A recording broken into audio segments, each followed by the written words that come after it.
Let me tell you what my mama taught me before she died. My mama always said, "Son, life ain't about the punches you take. It's about how you get back up." I never truly understood what she meant until the day she left us. It felt like a knockout blow, a punch I couldn't recover from. The world just stopped. The vibrant colors she painted into our lives faded to a dull, muted gray. The silence in her house was the loudest thing I'd ever heard, a deafening roar where her laughter used to be. I was adrift, a ship without a rudder, lost in a sea of grief that threatened to pull me under for good. She was the sun our family orbited around.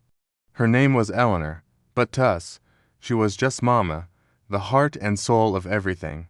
The one who could fix a broken toy with the same gentle hands she used to mend a broken heart. Her kitchen was a sanctuary, always filled with the smell of sweet potato pie and the sound of gospel music humming from the old radio on the counter. She had this way of looking at you, a gaze so full of warmth and understanding it could melt away any trouble you carried. Losing her wasn't just losing a parent, it was like losing a part of my own soul. The days that followed her passing are a blur of well-meaning faces and hushed condolences. She's in a better place, they'd say, but her place was here, with us. With me, my sister Sarah, and my younger brother, David. We were a trio of lost souls, each navigating our grief in our own isolated worlds. Sarah, the strong one, threw herself into her work, building walls around her heart so high no one could climb them. David, just a kid, retreated into his video games. The digital world's a welcome escape from the painful reality of a home without a mother. I tried to be the anchor, the rock Mama would have wanted me to be, but I was crumbling inside. The weight of it all was crushing, the mortgage, the bills, the responsibility of holding us all together. It was a mountain I didn't know how to climb.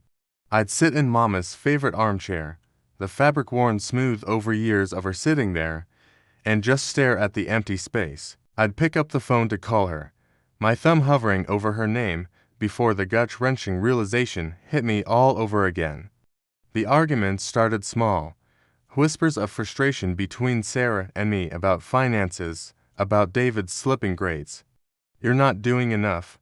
Marcus, you don't get it." Sarah, we were like two ships passing in the night, speaking different languages of pain. The family Mama had built with so much love was starting to crack under the strain. One night, the pressure cooker exploded. A fight over a burnt dinner, of all things, escalated into a storm of accusations and raw, unfiltered grief. Words were thrown like daggers. "You're trying to replace her." Sarah screamed, tears streaming down her face. "At least I'm trying," I yelled back, my own voice breaking. David just sat at the table, silent, his small shoulders shaking. In that moment, seeing the reflection of our brokenness in his eyes, I saw how far we had drifted. We weren't a family anymore, we were just three strangers living in the same house, haunted by the same ghost. I felt like a complete failure. I had let her down, I had let them all down. That night, I hit rock bottom. I drove aimlessly for hours, the city lights a meaningless smear through my tear-filled eyes. I ended up at the old community center where Mama used to volunteer every weekend. I just sat in the parking lot, the engine off, drowning in the silence. I felt so alone, so utterly defeated. I pulled out my phone and scrolled through old photos, my finger stopping on one of her. She was standing in her garden, hands on her hips, a wide, joyful smile on her face, dirt smudged on her cheek. It was so her, so full of life, and then I heard her voice in my head, as clear as if she were sitting right there beside me. "Get back up, son." It wasn't a command. It was a plea, a reminder. I remembered what she used to do at that center. She started a small reading group for the neighborhood kids, the ones who didn't have many books at home.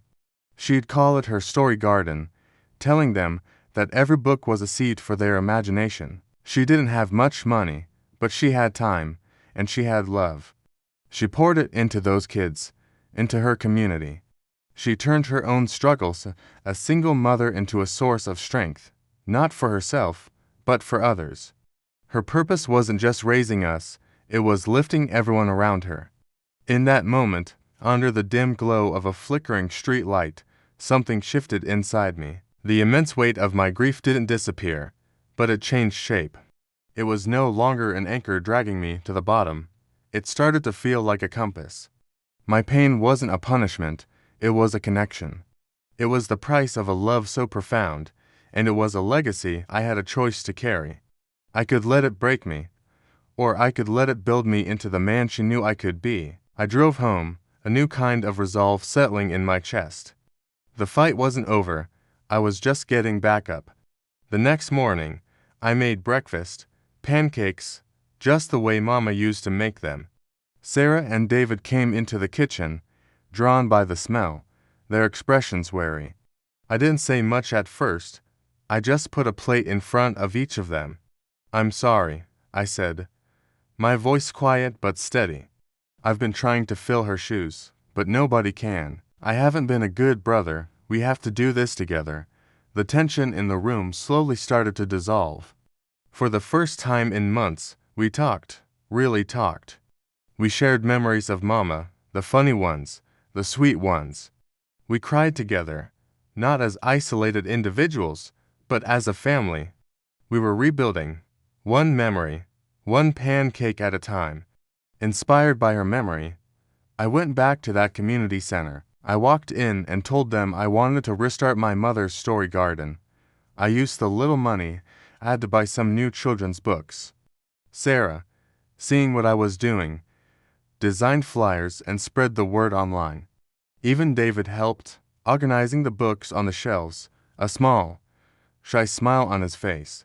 The first session, only 3 kids showed up. But we read to them, just like Mama would have. The next week, there were 7, then 15. We weren't just reading stories, we were building a space for kids to feel safe, to feel seen.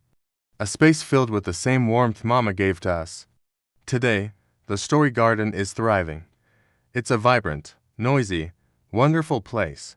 I see my mother's legacy not in our sorrow, but in the laughter of these children. I see it in Sarah, who now volunteers with me, her heart open again. I see it in David, who has started mentoring the younger kids, his confidence growing every day. My grief for my mother is still there. It's a quiet ache in my heart that will likely never fade. But it no longer defines me. Now, it fuels me. It's a constant reminder of the incredible love that shaped me, and the purpose I've found in sharing that love with the world. My mama taught me that your greatest pain can become your greatest purpose. She was right. Life knocked me down, but she taught me how to get back up. And now, I'm standing taller than ever before. This a true life story. For those whose parents have gone, take inspiration from this and keep their legacy going. And for those of us who still have parents, show them all the love while they are still here. Please share, like, subscribe, and hit the notification bell. See you next time.